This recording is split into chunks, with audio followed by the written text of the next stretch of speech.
I left school that scorching summer 3 years ago, just 16 at the time. School and I never clicked, not because I lacked intelligence, but because I simply didn't fit in. I'd been shy since I was little, with barely any friends, not by choice, but because I grew up in a place with hardly any kids my age. So I created my own world, a private imaginary place for entertainment. The downside: I never developed social skills. As I grew older and met more kids, I couldn't connect. Girls especially terrified me. Being an only child with few cousins around, girls felt like a completely different species. I tried treating them like the boys, and for a while, it worked. But since I didn't get along well with the boys either, loneliness stuck with me. My parents pushed me into sports and clubs to meet people, but it backfired. I started resenting those activities because they only highlighted how out of place I was. I was okay at solo sports, swimming, running, gym workouts, not so much at team sports where I often messed up and let people down. During my teens, I saw how different girls really were. Boys started dating and acting differently around girls, but my old approach stopped working. They expected something I didn't understand. Slowly, I withdrew even more. Academically, I was average, too shy to ask teachers for help or answer questions aloud. Teachers probably thought I was underachieving. The only classes I enjoyed were practical ones: art, woodwork, metalwork. During long breaks, I took odd jobs like clearing rubbish and gardening just to avoid other kids. In my final year, I decided to quit school that summer. I don't know why I thought leaving school and hunting for a job would be better, but I craved change, anything different. My parents disagreed, leading to big fights over my future and how I'd find a job without qualifications. Their criticisms grew personal, attacking my clothes and my shoulder-length hair, which I'd grown as a rebellious statement. When I finally quit school that summer, I left home too. A few days after school ended, I left town with just one bag of clothes and the small savings I'd built from past odd jobs and gifts. At the bus station, I hopped on the first bus heading anywhere. The route took me past my home, but I never glanced back. For 3 days I traveled, switching buses, sometimes overnight, without a clear destination. When the bus stopped at St. Luke's for a brief break, I was physically and mentally exhausted and decided to get off. I had expected to end up in a big city, but the more I thought about it, the more I realized that even surrounded by crowds, I'd still feel alone. St. Luke's felt right. It was an older town but pleasant. Wooden houses along the main road were freshly painted, gardens well kept. The church, which gave the town its name, stood near the square, basking in the sun. Its shadow offered a cool refuge from the heat. I wandered for an hour, then grabbed an ice-cold Coke from a vending machine. Sitting on a bench in the square, I closed my eyes and savored the drink as it soothed my dry throat. Finally, I felt free and unburdened. Here, no one knew me. I could start fresh, leaving all my past behind. I decided to take life as it came. I must have dozed off in the sun and woke with a start later. The sun's position and the cooler air told me it was late afternoon. I needed a place to stay for the night. I went to the general store and found a notice board listing rooms for rent. After jotting down some addresses and asking directions, I headed to the closest one. I knocked, and a balding, overweight middle-aged man opened the door. I asked about the room, but he glanced me over and instantly seemed to dislike what he saw. He made excuses: the room wasn't available for another week. I told him I needed a place that night and would take anything, but he refused and shut the door in my face. I checked the second address next. The shop assistant had mentioned it was about a 15-minute walk out near the edge of town. After 3 days of travel, I realized my worn-out look probably wasn't helping my search for a place. Heading back toward the square, I stopped at a small diner. I ordered a milkshake and some apple pie. Once finished, I used the restroom, locked the door, stripped down, and gave myself a quick wash using paper towels and the soap at the basin. Then I shaved roughly with a disposable razor, got dressed again, and smoothed my hair to one side. After what felt like ages to the diner owner, I stepped out. She gave me a strange look as I nodded and left. The evening air was still warm and dry, but the sun no longer scorched through my clothes. Eventually, I reached the second address and knocked. I waited longer this time, almost ready to leave, when a frail voice asked, "Who is it?" "I'm here about the room," I replied, speaking through the barely opened door. "The room for rent." I wasn't keen on renting it to a man, the voice said hesitantly. My heart sank as the reality of my situation pressed down harder. "Please, even just for tonight. Maybe I can find somewhere else tomorrow. I'm new here and really desperate." The door opened a little more, revealing an elderly woman who looked me over carefully. "Don't like your hair," she remarked. "Boys with long hair usually cause trouble." "I'm not trouble, Really?" She studied me skeptically. "You're young, aren't you? What are you doing here?" "I just left school. I'm traveling, and I liked how this town looked so pretty. I thought I'd stay a while." "Left school or got kicked out?" "I left by choice. I wanted to do something different, travel, see new places." "I see. But you don't have a job.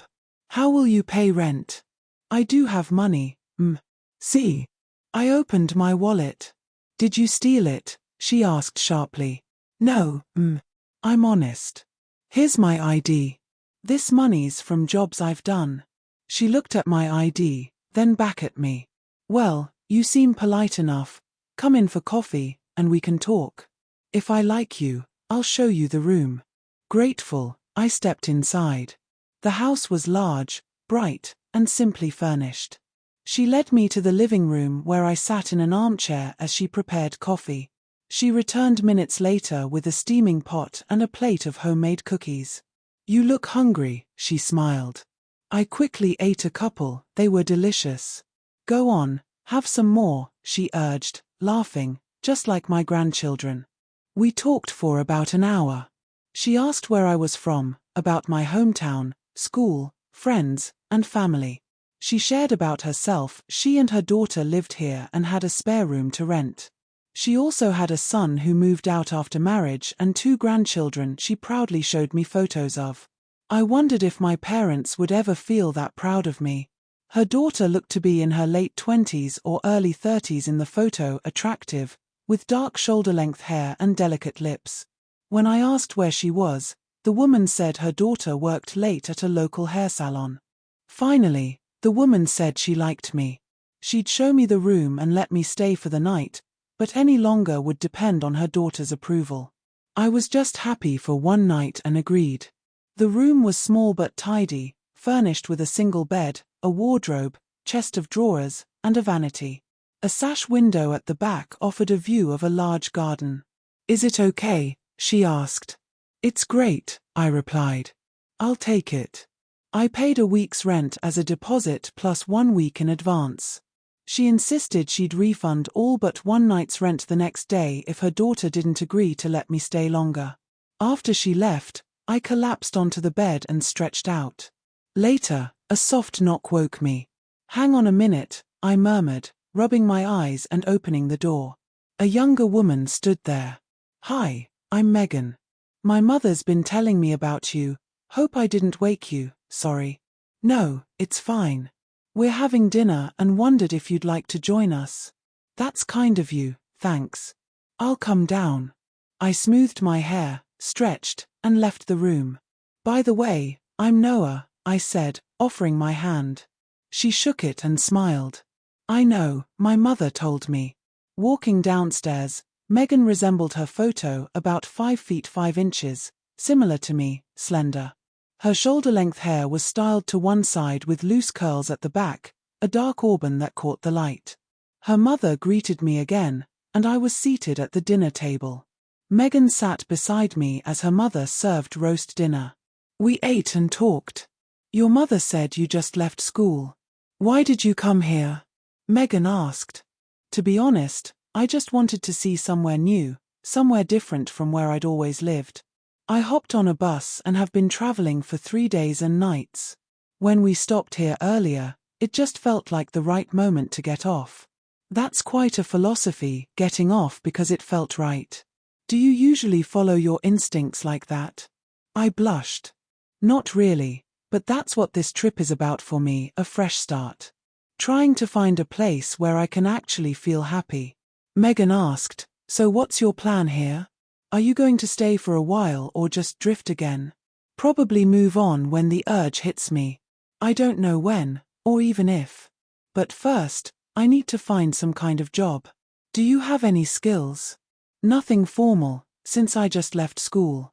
But I'm good with my hands, doing odd jobs, handyman stuff. I like gardening too. The older woman chimed in, sounds like you, Megan, good with your hands but never liked school. Megan blushed. Mom, shush. I've done all right at the salon and I enjoy it. Then turning back to me, she added, we have a spot at the salon for a wash girl and receptionist, but I don't think you'd be the right fit. She laughed as I blushed awkwardly. You could work in our garden tomorrow.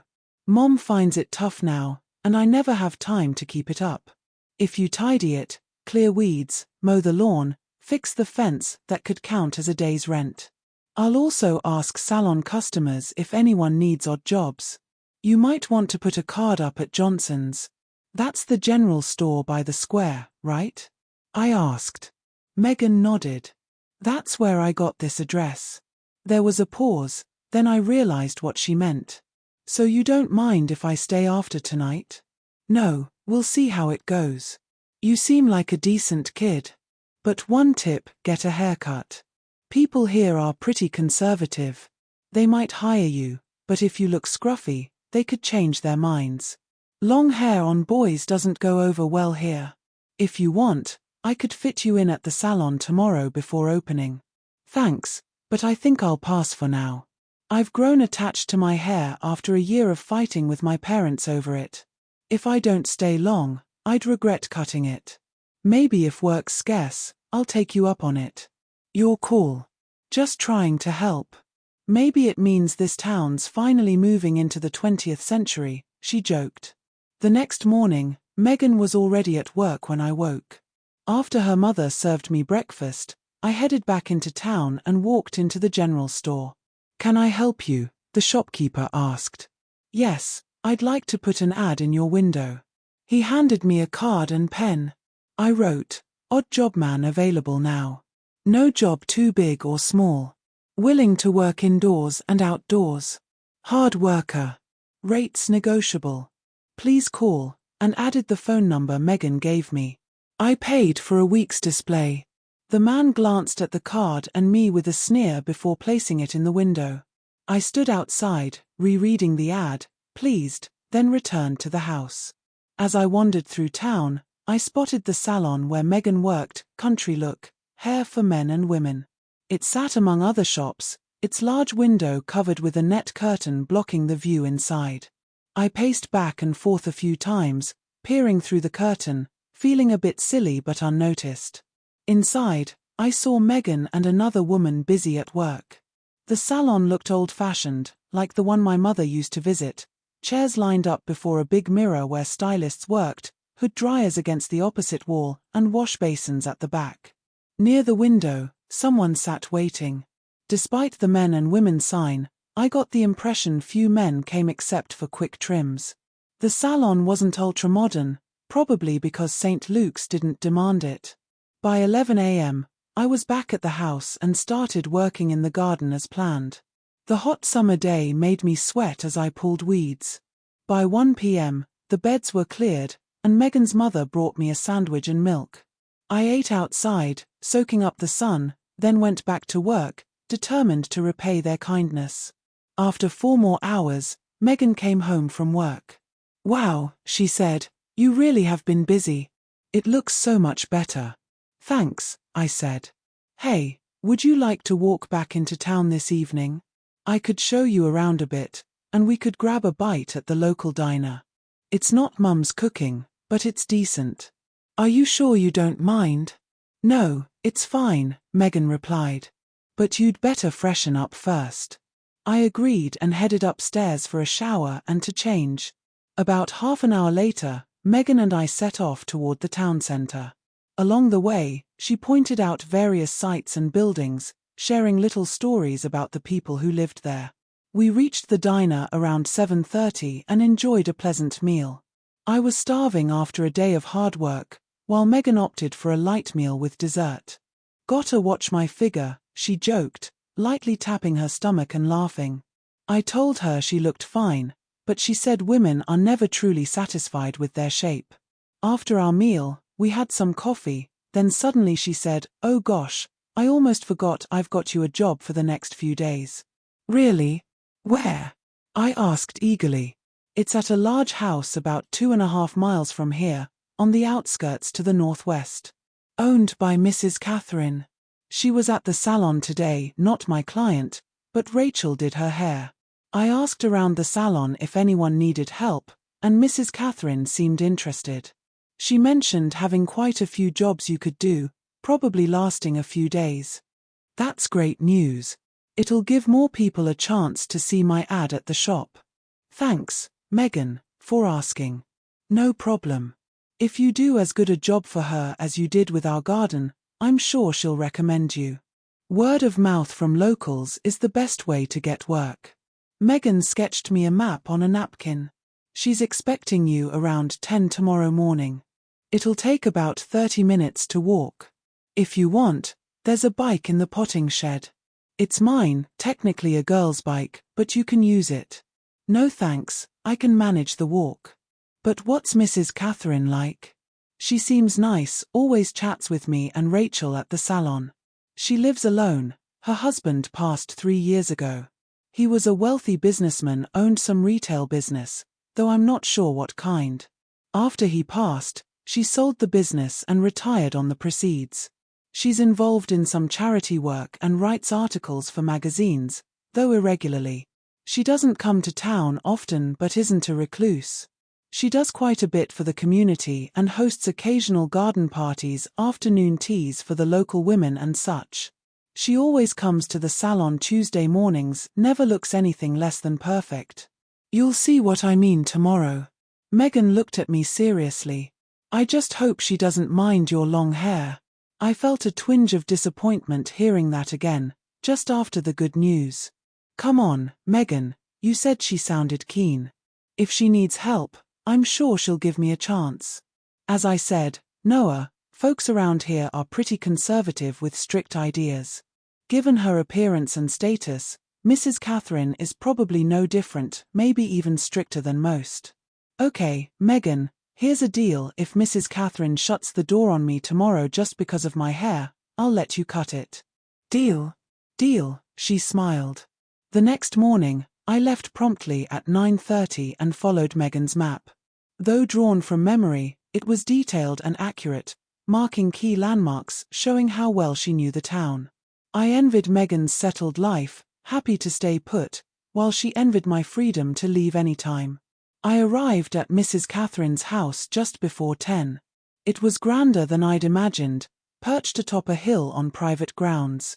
A large gate stood open, and tall wrought iron railings mixed with hedges and trees enclosed the property, ensuring privacy. It took me 5 minutes to walk from the gate to the front door along a gravel path. Turning back, I saw a beautiful view stretching over the picturesque town, the church spire standing out. I rang the doorbell and waited. 3, maybe 4 minutes passed, long enough for me to start wondering, then I rang again. Still no answer. Checking my watch, it was just before 10:10. I hadn't been late, or if so, only by a minute or two. I wondered if Mrs. Catherine had forgotten, or maybe she was watching me through the window but refusing to answer because of my long hair. Maybe Megan was right after all. Uneasy, I shifted from foot to foot, unsure whether to wait or leave. The walk back was long, and I felt awkward lingering on private property. I stepped back from the house and studied the front windows, then followed the path around the side to the back. From there, the view stretched southward across open fields, forest, and distant mountains. A large lake shimmered in the sunlight. The gardens were immaculate, perfectly tended lawns punctuated by flowering shrubs and a trellis supporting climbing plants. Off to one side stood a summer house. As I approached, a voice with a refined British accent called from behind me, "Excuse me, Yes, who are you? I turned to face the woman. I'm Noah. Megan, the hairdresser, sent me. She said you needed some help. That's right, you're the odd job boy, aren't you? Come here, let me get a good look. She stood framed by the open patio doors. As I approached, I noticed just how striking she was. As Megan said, always impeccably dressed. She appeared to be in her mid-30s, with flawless skin and eyes that were both sharp and lively. Slightly taller than me by an inch or two, her figure was shapely and well-proportioned. Her makeup was subtle except for her lips, and her eyebrows were neatly shaped. Her jet-black hair was styled off the shoulders, worn loose. Her outfit, a pale strawberry blouse with ruffles and a fitted red pencil skirt ending just above the knee, showcased her figure beautifully. I guessed she was either expecting guests or heading out somewhere. I stopped respectfully about 3 feet away.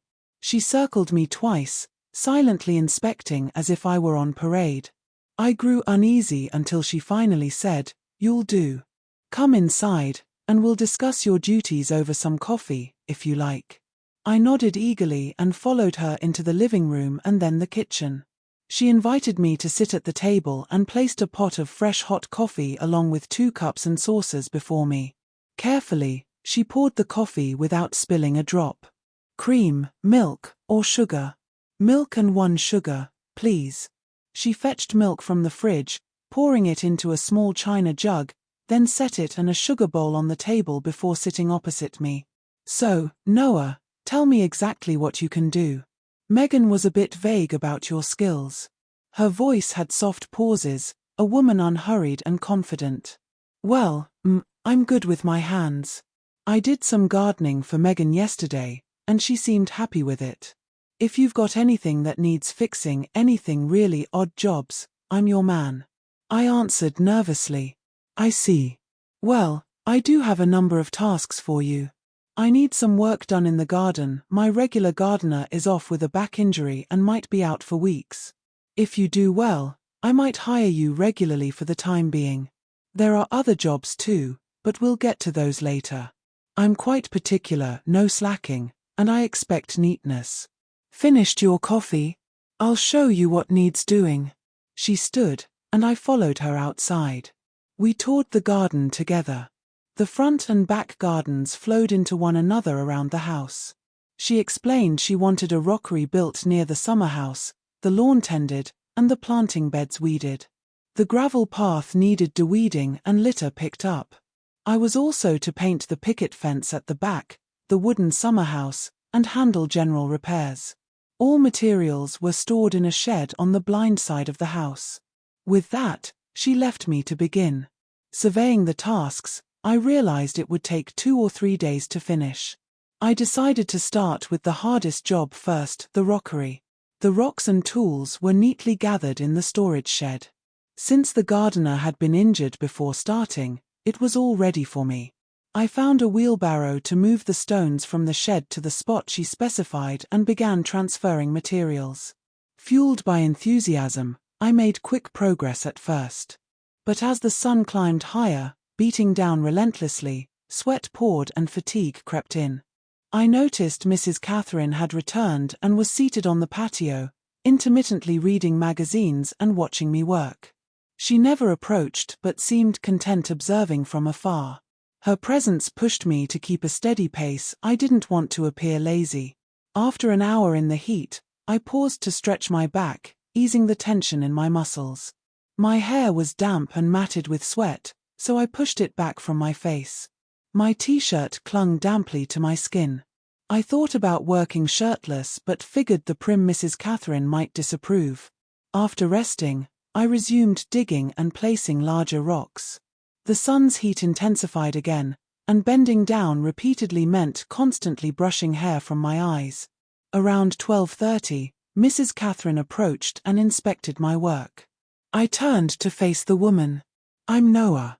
Megan, the hairdresser, sent me. She said you needed some help." That's right, you're the odd job boy, aren't you? Come here, let me have a good look." She stood framed by the open patio doors. As I approached, I noticed how striking she was.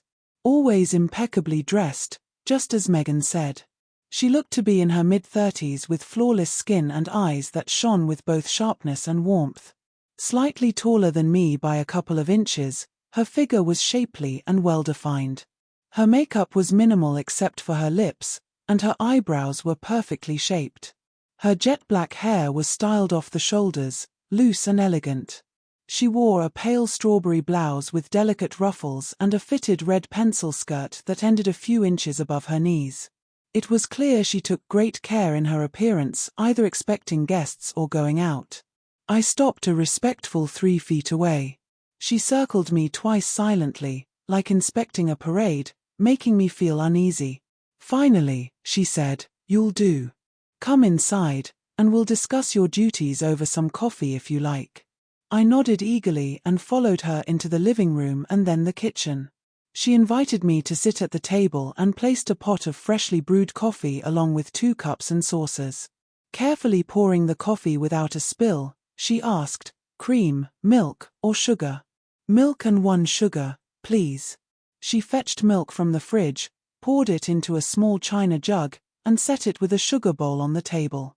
Sitting opposite me, she said, "So, Noah, tell me exactly what you can do." Megan was vague about your skills. Her voice had gentle pauses, as if she wasn't in any rush. "Well, I'm handy with my hands. I did some gardening for Megan yesterday, and she seemed pleased. I can fix things, do odd jobs, anything really," I replied, feeling nervous. "I see. I have several jobs for you. The garden needs attention. My regular gardener is off with a back injury for a few weeks. If you impress me, I might keep you on for a while. There are other tasks too, but we'll discuss those later. I'm strict about standards, no slacking, and I expect neatness. Finished your coffee? I'll show you what needs doing." She rose, and I followed her outside. We walked the garden together. The front and back gardens blended around the house. She explained she wanted a rockery built near the summer house, the lawn tended, planting beds weeded. The gravel path needed clearing, and I was to paint the picket fence and the summer house, plus make some repairs.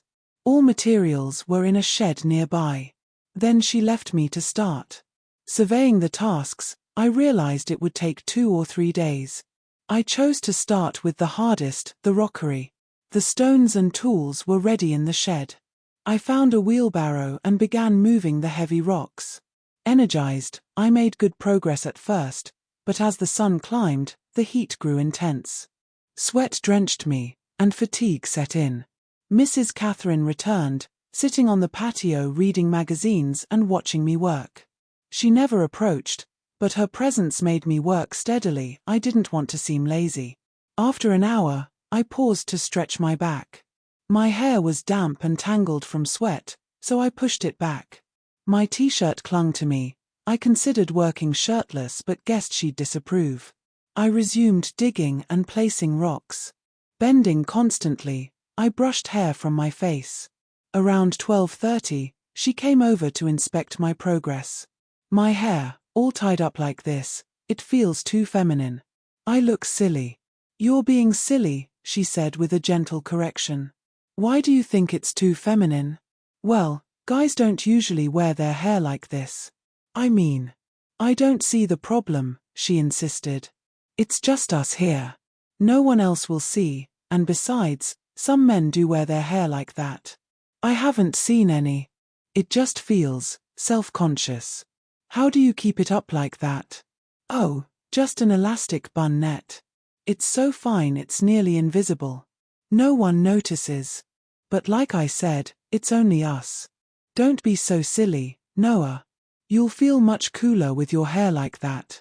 She hesitated, then added, "I'll get some lemonade and put it outside. If you don't come out, you can't have any." With that, she headed to the kitchen. I stayed inside a moment, took a deep breath, and followed her to the patio. She motioned for me to sit again as she poured the drink. I sipped silently, feeling awkward and embarrassed. She watched me closely, a slight smirk playing on her lips. "Are you okay, Noah?" she asked, voice softening. "Not really, I feel pretty foolish sitting here with my hair like this, I replied, a little sharply. I'm sorry, Noah. I only meant well. You looked so hot working in the garden earlier, your hair kept falling in your face. I thought this would make it easier. Just try it out, it really does look smarter. I blushed but nodded, agreeing reluctantly. Deep down, I felt silly, but this job meant a lot to me. With no one else around, it didn't seem harmful. After the lemonade, I headed back to the rockery. Surprisingly, Mrs. Catherine was right, the tied-up hair felt cooler, though a bit strange with a gentle tug at the neck as I moved. Sweat gathered on my upper body, but my neck stayed cool, and hair no longer fell in my face.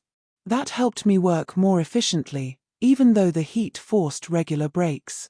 I glanced over at Mrs. Catherine, still sitting on the patio, watching me intently all afternoon without looking away. As the day cooled near evening, she disappeared inside but returned around 5:30. Noah, I suppose you're nearly done for the day. It's getting late, and you've worked very hard. I stepped back from the nearly finished rockery. My, you've done an excellent job, she said warmly. But you look tired and dirty. How did you find your hair this afternoon? Cooler, easier? Yes, much better, actually. Thanks. Sorry for getting so uptight about it, I hope you understand. Of course, Noah. But trust me, I only wanted to help. I'm paying you well, but I'm so pleased with today's work I'd be delighted if you stayed for dinner. Well, thank you, but I'm not sure if Megan and her mother expect me. That's all right, Noah. I'll call them and let them know you're having dinner with me. If you don't mind, I'd be happy to join. That's settled then. You can put your things away in the shed until tomorrow morning. I'll start dinner now, hope you like chicken. I watched her walk gracefully across the lawn. I gathered the tools, returned them to the shed, and locked it up. Back at the patio, I entered the kitchen where Mrs. Catherine was preparing dinner. Oh, hello Noah. Don't be shy. Dinner's not for another hour, but you can relax with some wine. One thing, after all your hard work, you might want to shower before dinner. I don't mean to be rude, but you're a bit, well, smelly. Sorry, I said, embarrassed. No offense intended. There's plenty of time before dinner. Can I shower here? I asked, surprised. I had assumed she expected me to return to my room. Of course, upstairs. No trouble. None at all. She gestured toward the hallway, and I followed her up the stairs. The bathroom was spacious, tiled in soft peach tones, with a corner spa bath, a wash basin, and a separate shower cubicle. The thick pile carpet felt soft underfoot. Would you prefer a shower or a bath? Or both? She asked. Just a shower, please, I answered. The bath's great for tired muscles, like a jacuzzi. Add some bubble bath, and I could soak for hours, she said dreamily. No, just the shower to wash off the dirt, like you said. All right. Here are towels and a bathrobe. The shower gel's over there. You can adjust temperature and pressure here. She showed me how to use the controls. I'll leave you to it, Noah. No rush, just relax and enjoy. She left, closing the door softly behind her. I undressed slowly, my muscles stiff from the day's work. Tossing my clothes on a chair, I caught sight of myself in the large wall-mounted mirror. My thin but well-defined frame looked neither muscular nor frail.